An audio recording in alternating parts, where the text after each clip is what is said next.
ஒரு படம் ஜெயிக்கிறதுக்கு பாட்டு ரொம்ப முக்கியமான விஷயம். ஒரு படத்துல பாட்டுலாம் நல்லா இருந்துருச்சுன்னா அந்த படமே சுமாரா இருந்தாலும் அந்த பாட்டுக்காகவே படம் ஒண்ணுது அப்படின்னு தமிழ் சினிமால நிறைய படங்கள் பெரிய லிஸ்ட் இருக்கு. இப்போ வரைக்குமே பல படங்கள்ல பாட்டெல்லாம் சூப்பரா இருக்குப்பா, படம் சுமார்னு சொல்ற மாதிரி ஏகப்பட்ட படங்கள் வந்துட்டு இருக்கும்போது தமிழ்ல வரக்கூடிய புது படங்கள்ல பழைய பாட்டை போட்டு ஒரு ரீமாஸ்டரிங் பல பேர் செஞ்சிட்டு இருக்காங்க. லியோ படம் வந்திருக்கே, பார்க்க போலாம் அனிருத் எப்படிலாம் பாட்டு போட்டுருக்காருன்னு உட்காந்துட்டு இருந்தா திடீர்னு பிரபுதேவாவோட பாட்டு கரு கரு கருப்பாய் ஓடிட்டு இருக்கு. அதுக்கு டான்ஸ் போட்டு ஃபைட் பண்ணிட்டு இருக்காரு விஜய். தேவா மியூசிக்ல வெளியான ஏலையின் சிரிப்பில படத்துல இந்த பாட்டு வர, இந்த பாட்டு லோகேஷ் கனகராஜுக்கு ரொம்ப பிடிக்கும் போல இருந்து எடுத்து வச்சிருவோம் இந்த படத்துல அப்படின்னு இந்த பாட்டை எடுத்து வச்சிருக்காரு.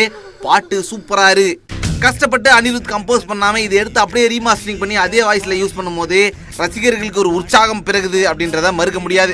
இந்த பாட்டு மட்டும் தான் லோகேஷ் கனகராஜ் பழைய படத்துல இருந்து எடுத்து போட்டாரா அப்படின்னா இல்ல. பசுமுன் படத்துல வித்யாசாகர் மியூசிக்ல வந்து தாமரை பூவுக்கும் தண்ணிக்கும் அப்படின்ற பாட்டையும் போட்டு அந்த பாட்டையும் ரசிகர்களுக்கு குதூகலம் கொடுக்குற மாதிரி என்ஜாய் பண்ண வச்சிருக்காரு லோகேஷ் கனகராஜ். தாமரை பூவுக்கும் தண்ணிக்கும் என்னைக்கும் சண்டையே வந்ததில்லை. இப்பெல்லாம் லோகேஷ் கனகராஜ் படம் வந்தாலே எந்த பாட்டை ஒரு ரீமாஸ்டரிங்ல போட்டு ரசிகர்களை குதூகலத்துல ஆழ்த்துவார் அப்படின்னு எல்லாரும் யோசிச்சுட்டு இருக்காங்க. ஆனா இந்த விஷயத்தை முதல் தமிழ் சினிமால ஆரம்பிச்சு வச்சது யாரு அப்படின்னு யோசிச்சு பார்த்தா அது நம்ம வெங்கட் பிரபு.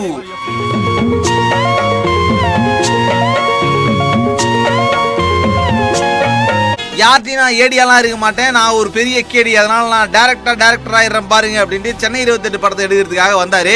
எடுத்த படத்திலேயே தன்னுடைய பெரியப்பாவான இளையராஜா அவர்களுடைய ஆசை வேணும் அப்படின்னு நினைச்சவரு மண்வாசனி படத்துல இருந்து நேரா பொத்தி வச்ச மல்லிகை மொட்டு அப்படின்ற பாட்டை எடுத்து இறங்கிட்டாரு. யுவன் சங்கர் ராஜான மியூசிக்கு அப்பா பையனுக்குள்ள என்னப்பா கணக்கு போட்டுவிடு அப்படின்ற மாதிரி பழைய வாய்ஸ் அப்படியே எடுத்து ரீமாஸ்டரிங் பண்ணி இதுல யூஸ் பண்ணதுல பாட்டு செம்ம ஹிட்டு. இது நல்ல ட்ரிக்கா இருக்கே அப்படின்னு பல பேர் இதை ஃபாலோ பண்ண ஆரம்பிச்சாங்க. அடுத்ததா சுப்பிரமணியபுரம் படம் எடுக்க வந்த சசிகுமாரும் நம்மளும் இதை யூஸ் பண்ணிக்குவோம் வாப்பா அப்படின்னு சொல்லிட்டு ஜேம்ஸ் வசந்தனை கூப்பிட்டு வந்திருக்காரு. என்னதான் பேட்டிகள்ல போட்டு கழுவுன்னு இளையராஜாவை கழுவி ஊத்தினாலும் ஜேம்ஸ் வசந்தன் இந்த படத்துல சில பல பாடல்களை அப்படியே மலைச்சாரல் போல தூவி விட்டாரு. கல்லுக்குள் ஈரம் படத்துல இளையராஜாவுடைய இசையில வந்த சிறு பொன்மணி அசையும் அதில் பாட்டை படத்துல வரக்கூடிய லவ் சீன் வரக்கூடிய இடத்துல போட்டு விட்டு அப்படியே அந்த காலத்துக்கே நம்மள கூட்டு போயிருந்தாரு ஜேம்ஸ் வசந்தன். இது மட்டும் இல்ல, படத்துல வந்த ராசாத்தி காமெடி ட்ராக்க கூட தோட்டம் கொண்ட ராசாவே அப்படின்ற பாட்டை பகலில் ஒரு நிலவு படத்துல இருந்து எடுத்து இறக்குனாரு ஜேம்ஸ் வசந்தன். தமிழ் சினிமால இருக்கிற பாதி டைரக்டர் இளையராஜா ஃபேன் தானே. ராத்திரில வேற யார் பாட்டை கேட்க போறோம், இளையராஜா பாட்டு தானே, சரி எடுத்து இறக்கி விடுவோம் அப்படின்னு பல படங்கள்ல இளையராஜாவோட பாட்டை அதுக்கப்புறமா ரீமாஸ்டரிங் பண்ண ஆரம்பிச்சாங்க. தங்க மகன் படத்துல வந்த பாப்பா பக்கம் பா பாட்டை ஆரியகாண்டம் படத்துல அங்கங்க யூஸ் பண்ணாரு தியாகராஜ குமார் ராஜா. ஆமா, இதுக்கெல்லாம் இளையராஜா காசு கட்டி சண்டைக்கு வர மாட்டாரா அப்படின்னு நீங்க யோசிச்சீங்க அப்படின்னா இந்த பாட்டெல்லாம் போட்டது யுவன் சங்கர் ராஜா. அதனால அப்பா பையனுக்குள்ள என்ன அப்படின்னு அமைதியா விட்டாரு போல. இதே போல இளையராஜாவுடைய மாஸ்டர் பீஸ்கள்ல ஒன்றான தென்றல் வந்து தீண்டும் போது பாடல அப்பப்போ தமிழ் சினிமால எல்லா இடத்துலயுமே கேட்க முடியும். இரவி படத்துல இன்ட்ரோடக்ஷன் சீன்லயே எஸ்.ஜே. சூர்யாவை காட்டுறதுக்காக இந்த தென்றல் வந்து தீண்டும் பாடல பாடும்போது எஸ்.ஜே. சூர்யா எப்படி ஃபீல் பண்ணாரோ அதே மாதிரி ரசிகர்களும் பயங்கரமா ஃபீல் பண்ணாங்க. மெட்ராஸ் உள்ளிட்ட பல படங்கள்லயும் இந்த தென்றல் வந்து தீண்டும் பாடல் வருவதும் அந்த பாட்டு கொடுக்கக்கூடிய எமோஷன் அப்படியே காட்டுறதும் வந்து வழக்கமா வச்சிருந்தாங்க. இந்த தென்றல் வந்து தின்னும் பாட்டில் அவதாரம் அப்படின்ற படத்துல இடம்பெற்றது அப்படின்றதே பல பேருக்கு தெரியாத அளவுக்கு பல படங்கள்ல இந்த பாட்டை நம்ம ஆட்கள் யூஸ் பண்ணிருக்காங்க. கனகராஜ் இயக்குனரா இருக்கக்கூடிய எல்லா படங்கள்லயும் இந்த மாதிரி ஒரு பாட்டை இறக்குறது அப்படின்னு முடிவு பண்ணாரு. அவர் எடுத்த கைதி படத்துல பாத்தீங்க அப்படின்னா ஸ்பீக்கர்ல சவுண்ட நிறைய வச்சுக்கிட்டு ஜும்பலகா ஜும்பலகா அப்படின்ற பாட்டை என் சுவாச காட்டுல இருந்து யூஸ் பண்ணாரு. படத்துடைய ஃபைட் சீன்லாம் இந்த பாட்டு யூஸ் ஆகும் போது அப்படியே மறுபடியும் படத்துல இருந்து ஆசை அதிகம் வச்சு பாட்டையும் பிளே பண்ணி விட்டாரு.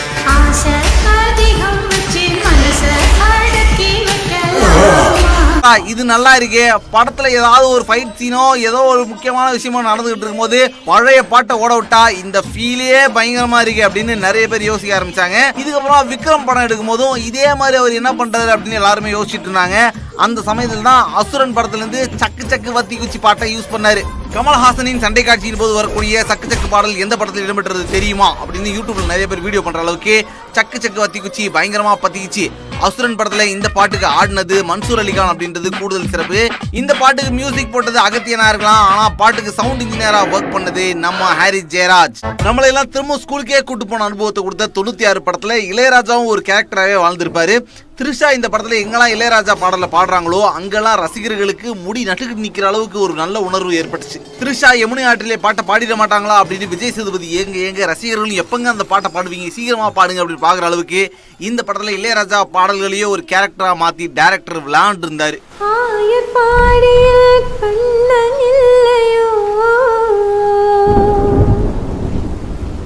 இந்த சமயத்துல ஜிவி பிரகாஷ் நானும் இந்த ரீமாஸ்டரிங் டெக்னாலஜிக்கு வரலாமா அப்படின்ற மாதிரி மார்க் ஆண்டனி படத்துல பஞ்சு மிட்டாய் சேலை கட்டி அப்படின்னு ஒரு பாட்டை படம் ஃபுல்லா ஓட விட்டு படத்தை ஹிட் ஆக்கி இருந்தாரு.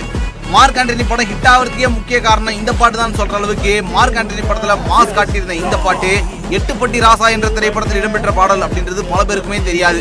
அந்த அளவுக்கு மார்க் ஆண்டனி படம் 2K கிட்ஸ் கிட்ட ஓவர் ஷேடோ பண்ற அளவுக்கு இந்த படத்துல பஞ்சு மிட்டாய் சேலை கட்டி பாட்டை பறக்க விட்டு இருந்தாரு ஜிவி பிரகாஷ்.